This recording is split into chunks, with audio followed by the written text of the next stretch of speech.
জয় মা তারা। আমাদের জীবনেতে কোনো দুর্ঘটনা বা ক্ষতি হওয়ার আগেতে কিন্তু আমাদের কাছে কিছু সংকেত আসে, যে সংকেতগুলোকে আমরা একদমই বুঝতে পারি না। তার ফলেতে আচমকাই কোনো দুর্ঘটনা ঘটলে মনে হয় যে আমার এটা ভাগ্যের দোষ, সেই বলে আমরা কিন্তু মেনে নিয়ে থাকি।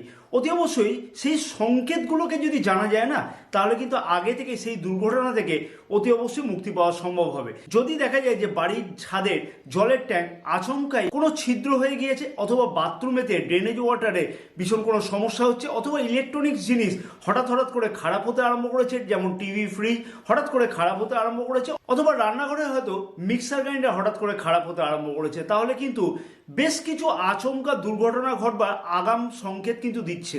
অতি অবশ্যই সেই দুর্ঘটনা থেকে মুক্তি পাওয়ার জন্য প্রতিটি শনিবার দিনকে বিকলাঙ্গদের কিছু না কিছু খাওয়ানো দাওয়ানো উচিত হবে, এবং প্রতিদিন রাত্রিবেলাতে সামান্য জবকে ভিজিয়ে রেখে প্রতিদিন সকালবেলাতে কাকপক্ষীকে খাও, তাহলে কিন্তু